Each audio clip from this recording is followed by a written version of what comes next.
मदचोरीचा तपास झाला तर यांचा 10-12 वर्षांचा खेळ उघडा पडेल। मदचोरीच्या वादात मनसे अध्यक्ष राज ठाकरेंची उडी, कार्यकर्त्यांना मतदार याद्यांमधील घोळ उघडा पाडण्याचे आदेश। मदचोरीचा आरोप करणारे तोंडावर पडले तरीही सुधारायला तयार नाही, यांचं डोकं चोरीला गेलं। मुख्यमंत्री देवेंद्र फडणवीसांचा विरोधकांवर घणाघात। रोज म्हणतात वोट चोरी, वोट चोरी, वोट चोरी, यांचं डोकं चोरी झालेलं आहे।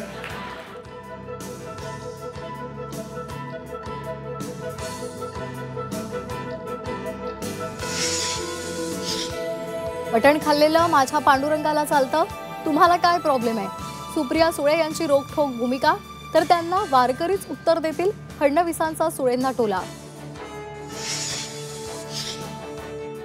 बीडमध्ये मराठा आरक्षणाच्या पार्श्वभूमीवर मनोज जरांगे यांची अंतिम इशारा बैठक, तर मुंबईतही उपोषणाच्या पार्श्वभूमीवर मराठा समाजाची बैठक। मुंबईमध्ये आज शिवसेना उद्धव बाळासाहेब ठाकरे पक्षाचा उठाव मोर्चा, वरळी किल्ला ते एनएसी इमारतीपर्यंत मोर्चा निघणार। विविध समस्यांसंदर्भात महापालिका प्रशासनासंदर्भात जाब विचारणार। मुंबई गोवा महामार्गावर लक्झरी बसला आग, टायर फुटल्यामुळे कशेडी बोगद्याजवळ बसनं पेट घेतला, बसमधील सर्व प्रवासी सुखरूप। चिपळूणच्या पिंपळी नदीवरील पूल कोसळला, चिपळूण ते दसपटीकडे जाणारी वाहतूक ठप्प, गणपतीला गावी जाणाऱ्या कोकणवासियांचे हाल।